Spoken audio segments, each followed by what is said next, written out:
কিন্তু আমাদের সবার ফোন, যেটা একটু আগে আইয়ুব ভাই উল্লেখ করলো যে 5টা টিকিট বিক্রি করে দেবে, এটা তো আমাদের ভেতর থেকেই আসবে যে উইল ডু দ্যাট। এটা ঠিক একটা অব্লিগেশন নয়, ইটস নট আ অব্লিগেশন, মানে উই ফিল দ্যাট আমার বাড়িতে হচ্ছে Bangladesh pride and California pride. আমি এর আগেও মিটিংয়ে বলেছি এই দুইটা না থাকলে আমরা ফোন আমাদের নেই, আমরা কেউ এখানে নেই। You have to have to prides, কারণ অন্য স্টেট থেকে অন্য দেশ থেকে লোকজন আসছে আমাদেরকে দেখতে। আমরা Californian, be proud of that, আমরা বাংলাদেশি।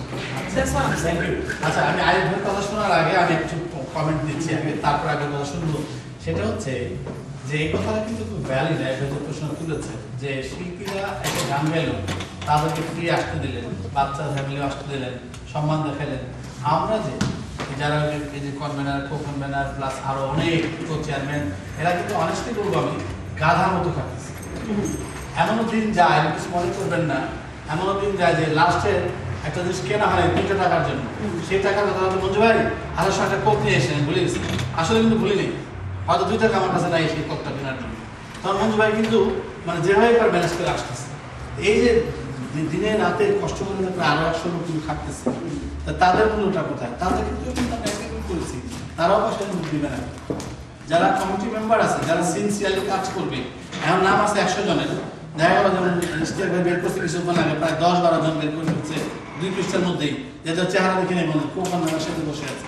ওই ধরনের সাজগোজ কোন মেলা যারা, তাদেরকে পয়সাতে ঢুকতে হবে। যারা রিয়েলি দিনে রাতে কাজ করছে, তাদের নিশ্চয়ই আমরা তাদের পয়সাটা আমরা এই ভাই শেষ করে নিই, তাদেরকে আমরা ডেফিনেটলি শিল্পীদের মতো একই সম্মান তাদের ক্ষেত্রে আমরা দেখানোর চেষ্টা করছি। এখন প্রশ্ন হচ্ছে একটা কথা কি জানেন, কার থেকে নেবেন টাকা? আমার জন্য মনে করেন আমি একজন অফিসার, এখানে আমার থেকে টাকা নেবেন? টাকা তো আমরা জোগাড় করতে জোগাড় দিচ্ছি। মঞ্জু ভাইতে টাকা নেই, মঞ্জু ভাই তো টিকিট সেল করতেছে। ইস্টাকে টাকা, ইস্টাকে তো বুথ বিক্রি করতেছে। এইভাবে মানে আমরা কিন্তু প্র্যাকটিক্যালি টাকা দিচ্ছি, কিন্তু টিকিটের টাকাটা দেন, এই কথাটা শুনতে জানি কেমন নারকীয় মনে হয়। তো ওই পর্যায়ে না যে আমরা কিন্তু টাকা ইনডিরেক্টলি সবাই জি আমি জানি প্রত্যেকটা শিল্পীও কিন্তু প্রত্যেকটা শিল্পী সামনে আমাদেরকে মানি যারা অ্যাড করতে হেল্প করতে টিকিট সেলে হোক। আচ্ছা, আপনি একটা কথা বলেন যে যারা প্রোগ্রাম করে তারা সুন্দর শেষ পর্যন্ত দিয়ে যায়, তারা তাদের প্রোগ্রামটা কীভাবে নিয়ে আসতে হবে এবং প্রোগ্রামে সমস্যাগুলো ফেস করতে হয় করা লাগে, সেগুলো তারা জানে।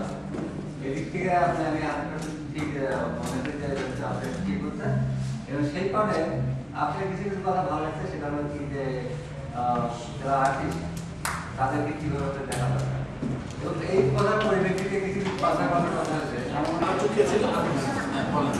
আপনারা তো মাঝে মাঝে শিল্পীরা কিন্তু অসম্মান পায় পরিস্থিতি আর কি করবে কি করবে না শান্তি যখন আপনার টাকা পাবে অসম্মান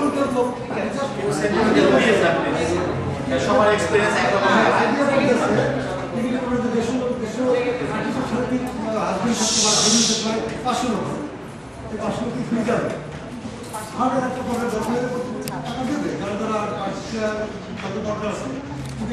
অসম্মান করার জন্য শিল্পীদের এই ধরনের চিন্তা করতে পারি না।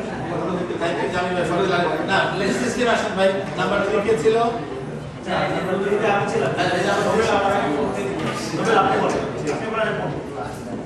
আমি এখানে অনেক দিনে আপনাদের যেমন ক্ষমতা করতে আমি যেটা বলতে আমি যতটুকু আমার এখানে শিল্পী এবং অর্গানাইজারদের মধ্যে একটা অলরেডি একটা ভাগ হয়ে আমরা এই আলোচনার মধ্যে থেকে আমরা আমার কাছে যেটা মনে হলো যে অর্গানাইজাররা একটা সাইডে কথা বলতেছে আর শিল্পীরা একটা সাইডে কথা বলছে, কিন্তু একটা প্রোগ্রাম সাকসেসফুল করতে গেলে কিন্তু অবশ্যই অর্গানাইজার এবং শিল্পীরা আলাদা। এটা যদি এক না হতে পারে তাহলে ধরেন যে প্রোগ্রামটা সাকসেসফুল চিন্তা করতে পারবে, কারণ শিল্পীরা এই করতেছে আর শিল্পীরা বলছে অর্গানাইজাররা এই করতেছে। এখানে এই জিনিসটা খুব স্পষ্ট হয়ে যাচ্ছে ধীরে ধীরে। আমরা যদি আর 10-15 মিনিট আলোচনা করি তাহলে এই ব্যাপারটা স্পষ্ট হয়ে যাবে যে শিল্পীরা আর অর্গানাইজার মধ্যে একটা বিপরীত বাস্তব বিনিময়।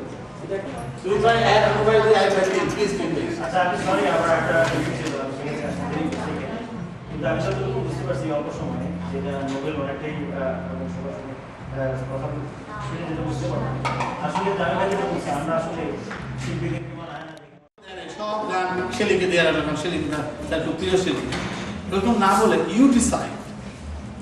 আপনাদের আমরা ছক দিয়ে দেবো টোটাল ফরম্যাট, ওই ছকের মধ্যে টাইম দেওয়া থাকবে আপনারা জানেন যে এখানে 10 মিনিট টাইম আছে, ইউ সিলেক্ট 2 and 2 যদি হয় তাহলে কাকে করে সিলেক্ট করবেন।